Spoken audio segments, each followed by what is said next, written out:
Hey everyone, it's Ross Garcia. As you guys may know, I have a YouTube channel, Ross Garcia Life Coach, and I also have a website.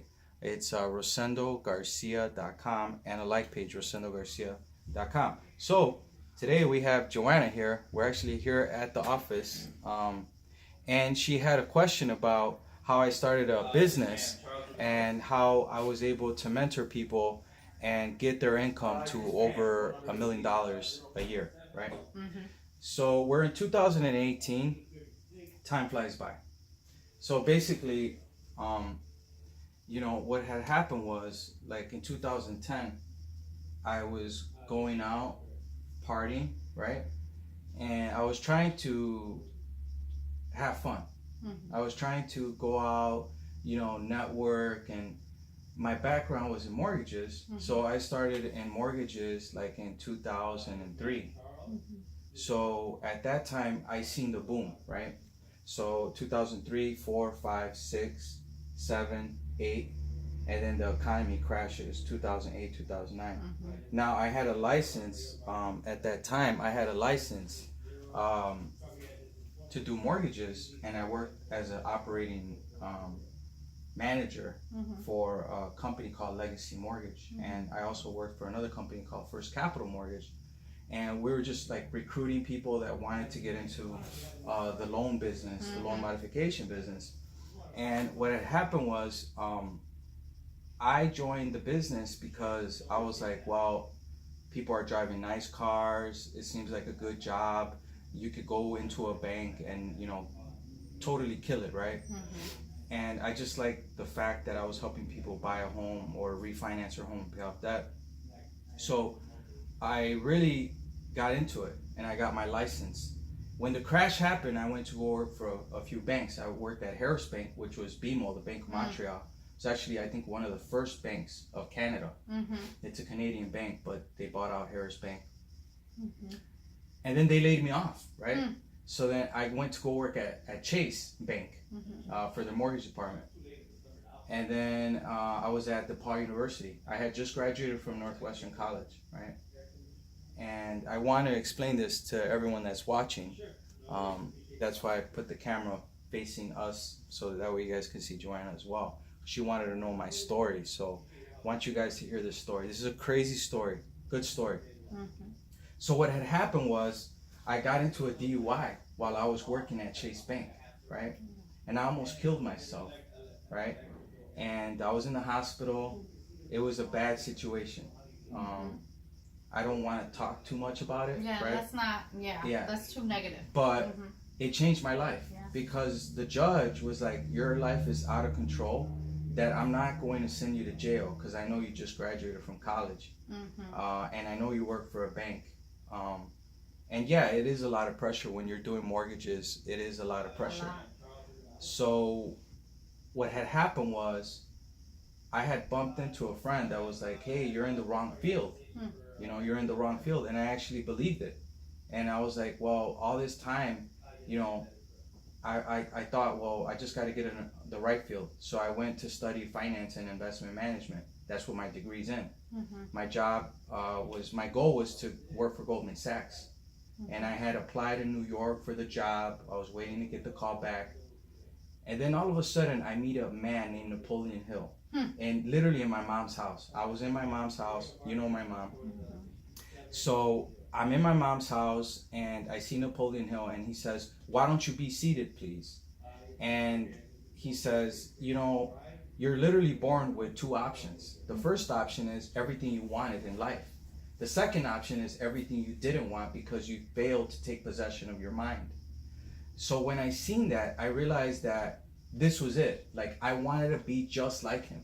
If you go into my office right here, right, you see pictures of Napoleon Hill with quotes. When you go to my house, on the fridge, you see the self-confidence formula. In my room, you see the self-confidence formula. I mean, this thing is embedded in my mind. I listen to Napoleon Hill and I read the book Think and Grow Rich every day. I read as often as I can The Laws of Success every day. When I seen him, he was already dead. He was born in 1883, right? And he passed away, I think he was about 87 or 88. And he wrote Think and Grow Rich because he had met a man named Andrew Carnegie, and he interviewed the richest person in the world at that time was Andrew Carnegie. So the story goes back, to Andrew Carnegie seeing something in Napoleon that he didn't see in himself, right? And it's crazy because like I can literally cry tears of joy and tell you that it was a real it was an emotional impact. There's only two ways to change a paradigm. The paradigm is constant repetition of the information and an emotional impact. I went through both, right? Wow. I was literally in jail. I went through this UI situation, was in boot camp. And when I got out of that, it totally changed my life, what he told me. And I realized why people are so happy. Not everyone, right? But people are happy, right? So I was like, well, just focus on the good, And when I met Bob Proctor and started listening to his material, and my mentor Arash, talking to these people, it really put me right where I should be. Because Napoleon Hill talks about the master key. And the master key is like the law of attraction. You can have anything you want. Name it, claim it. The problem that we have is the problem Napoleon Hill had when he met Andrew Carnegie. Andrew Carnegie seen something in Napoleon that Napoleon didn't even see in himself. So the question is, like me as a mentor, is I see something in you that you don't even see in yourself. My job is for me to draw it out of my students and get a big bite out of life. And literally you can have anything you want. Yeah. But Bob Proctor says we think in pictures, and it's true. We think in pictures. Our thought has no form. When we're thinking, it comes in with no form. It's formless, the thought. And what we do is we put a picture on it, and we have this picture of positive attitude, of a healthy lifestyle, of finding the right one, happy, healthy, wealthy, right? I'm a millionaire. I'm a multimillionaire. Money comes to me in increasing quantities through multiple sources on a continuous basis. Affirmations are important. So you read your affirmations in the morning, you read your affirmations at night, and then you feel yourself accomplish your desire. But most important, you're already there. Science and theology tells us nothing's created, nothing's destroyed. So if nothing's created, nothing's destroyed, everything's already here. You need to vibrate in a good mood into the things you want. So how do you vibrate? You play a good song. You go for a walk at the park. You work with harmony.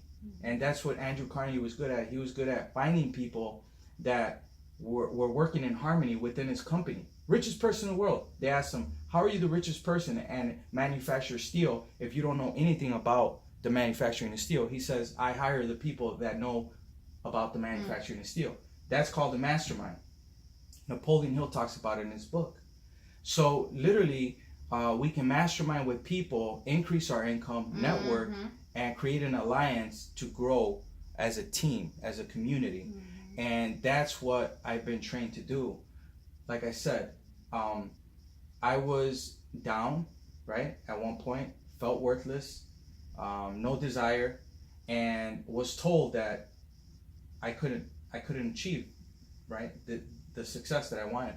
But what did I do? I flipped the switch, And then I'm like, hey, I'm good at doing this.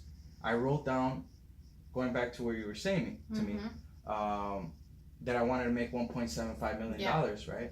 And I did that. I did that to the date. And as a company, we've surpassed that. I've hired people.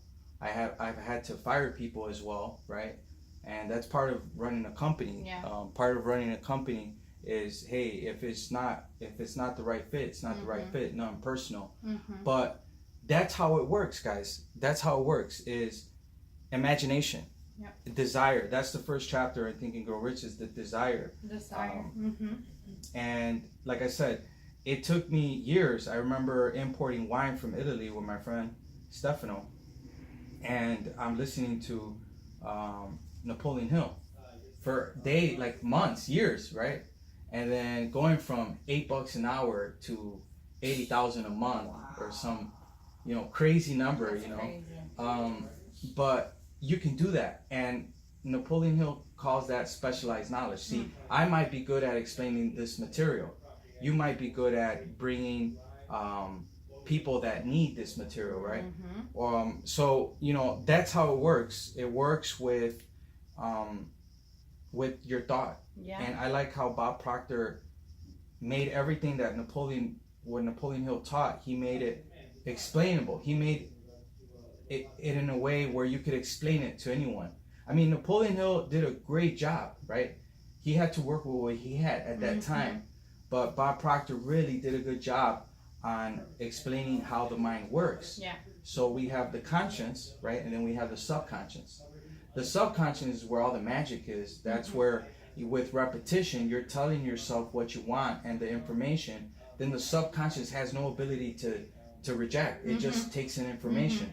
So if through repetition you keep telling yourself, I am happy, I am healthy, I am wealthy, then you'll accomplish that.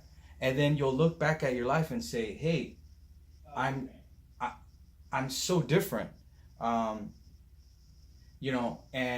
that's what it's about. It's about getting a big bite out of life, because literally you were born rich. And that's what Bob Proctor says in his book, You Were Born Rich.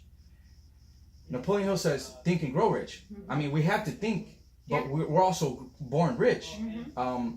And if we can control our mind, then that's where all the magic is, in the mind. The magic isn't in the car, the house, the boat. That's the things that make us feel good, it makes us feel good, but the real power is within, not from without. So that's why Bob Proctor says it comes in, because it's energy just coming in, formless. We give it form, and then we take it from in out. Yeah, can you explain that? Because I have, the coin, and it says the rough side, and then the other one, inside out. That's what I had a hard time at the seminar. And this is what I want people to understand.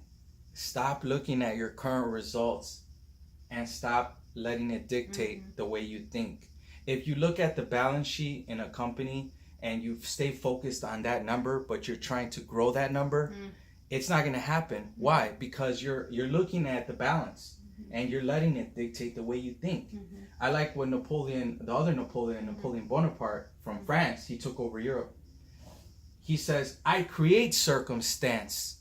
I create circumstance, meaning that I create the money. I create the house, the car, the lifestyle that I want. Why? Because it starts with your thought. So the road to ruin is looking at your current results, letting it dictate the way you think, getting more of the same, right? You're constantly getting the same. What we're talking about is flipping it over to the positive side and saying, I create the circumstances. Does that make sense? I create the circumstance that I want. Why? Because desire, you need to have this fuse mechanism go off, like where it's like bing, it goes off and that's it. You just, for example, my student, who Norma is, right? So Norma was like, I want to make $100,000 a year. And I says, how would you like to make $100,000 a month? She said, heck yeah. The rest was history. Why? Because she had an image. I might have had the image, but she had that image and she held on to that image with her will, the higher faculty, the concentration, right? And then she attracted that to her life. Might have taken her maybe 7 months, 8 months, maybe even a year. But the point is that she literally attracted that into her life. So any idea, like Andrew Carnegie said, any idea that's emphasized, that's either feared or revered, right? Feared or taken in as it can happen, will taken over to the subconscious mind, will automatically begin to clothe itself in its most convenient fashion. So any idea, feared or revered, will begin to clothe itself in its most convenient fashion. So you're the sum total of your thoughts. Like Earl Nightingale says, Earl Nightingale was a student of Napoleon Hill's. And at that time, he was around in the 60s. He was the #1 radio broadcaster in the whole U.S. Everyone loved this guy. And he trained Bob Proctor. And hold on, that's Nicole? Okay. No, that's More calls. So we're getting calls from the radio, and we're here at the office. But I hope you guys like my story and like the information that I was talking about. And if you guys want to leave a comment, drop a comment. God bless. Have a good one.